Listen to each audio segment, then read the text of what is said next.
Student अपने career का चुनाव ग्रेजुएशन में चले जाते हैं या ग्रेजुएशन कर चुके होते हैं फिर भी नहीं कर पाते हैं और ऐसे ही तुक्के तरीके से किसी भी कॉम्पिटिटिव एग्जाम के लिए अटेम्प्ट लेते रहते हैं। इससे आपको कैरियर में सफलता नहीं मिलेगी। यदि कैरियर में सफल होना चाहते हैं तो सबसे पहले कैरियर का चुनाव करना सीखिए कि आपके लिए कौन सा कैरियर सबसे महत्वपूर्ण रहेगा, इसका चुनाव कीजिए। देखिए, आपको सबसे ज़्यादा जो कैरियर का क्षेत्र प्रभावित करता है, कोई ऐसा जरूर कैरियर होगा जो आपको फैसिनेट करता होगा।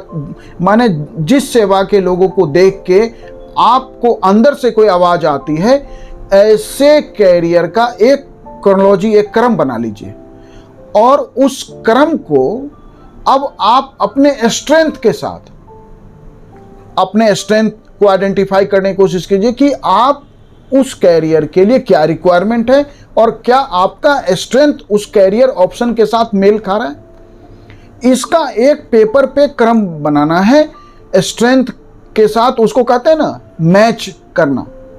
तो उसको मैच कीजिए और वो ईमानदारी से कीजिए, क्योंकि आप जब ये कर रहे हैं तो आप अपने कैरियर को लेके कर रहे हैं, ये कोई मजाक नहीं कर रहे हैं अपने साथ। इसलिए ईमानदारी से कीजिए।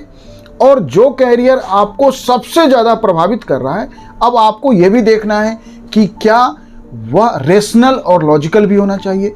कि आपको सबसे ज़्यादा प्रभावी डॉक्टर का कैरियर कर रहा है, लेकिन आप 12th में बायो बैकग्राउंड से नहीं है, तो आपको जो कैरियर सबसे ज़्यादा फैसिनेट कर रहा है, प्रभावित कर रहा है, या जो आप बनने का कहीं ना कहीं से अपनी दिली इच्छा रखते हैं, वह रेशनल भी होना चाहिए, लॉजिकल भी होना चाहिए। यह भी समझे। फिर आपके पास जो उपलब्ध संसाधन है, आपके पास उपलब्ध संसाधन में परिवार की आर्थिक सपोर्ट, परिवार का माहौल, ये सब बातें कैरियर के निर्धारण में महत्वपूर्ण भूमिका निभाती है।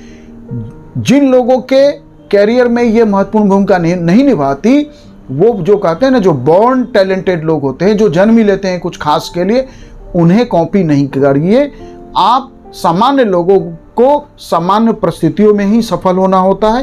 तो जो संसाधन है कि घर आपको इकोनॉमिकली कितना सपोर्ट कर सकता है, आप अपने लिए घर में कोई इन्वॉल्वमेंट तो नहीं है आपका घर के किसी काम में, और इन्वॉल्वमेंट है तो कितना समय आप निकाल सकते हैं, परिवार की जरूरत के बीच आपके पास क्या समय उपलब्ध है, परिवार कितना आर्थिक मदद आपके लिए कर सकता है। इन सभी बातों का आप जब अपने स्ट्रेंथ का मूल्यांकन करेंगे तो इन सभी बातों का ध्यान रखना है। इसमें यदि आप नहीं ठीक से कर पा रहे हैं तो आप किसी काउंसलर की भी मदद ले सकते हैं।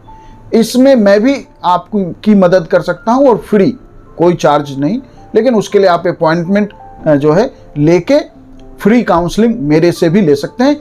वैसे देश के हर शहर में हर जगह काउंसलर उपलब्ध हैं जिनकी भी मदद ली जा सकती है। अब आपको ये भी देखना है कि जिस कैरियर का आप चुनाव कर रहे हैं उसके लिए जो शिक्षा केंद्र चुना है, उस शिक्षा केंद्र का शैक्षिक वातावरण क्या है। क्या आप ज्योग्राफी में, मान लीजिए बायोडाइवर्सिटी आपको बहुत फैसिनेट करता है, तो क्या ज्योग्राफी डिपार्टमेंट वहाँ इस तरह है कि जहाँ बायोडाइवर्सिटी में आपको प्रॉपर गाइडेंस मिल सकेगा। ये सारी बातों का, इन सारी बातों का ध्यान रख के जब आप अपने कैरियर का चुनाव करेंगे तो आप राइट कैरियर पाथ पे जाएंगे और निश्चित ही सफलता लेके आएंगे। इन सारी बातों से जो प्रभावित नहीं होते हैं, कि कहा जाता है कि कुछ लोग ऐसे होते हैं जो जन्म ही लेते हैं किसी खास टैलेंट के साथ, और उस टैलेंट को यदि वो व्यक्ति पहचान ले तो कहा जाता है स्काई इज नो लिमिट ऐसे लोगों के लिए। लेकिन यदि आप भी, सामान्य आदमी भी, सामान्य स्टूडेंट भी, एवरेज बच्चा भी यदि अपने टैलेंट को पहचान ले तो उसके लिए भी स्काई इज द लिमिट है। वह भी अपने कैरियर में निश्चित ही सफलता प्राप्त कर सकता है। Thank you.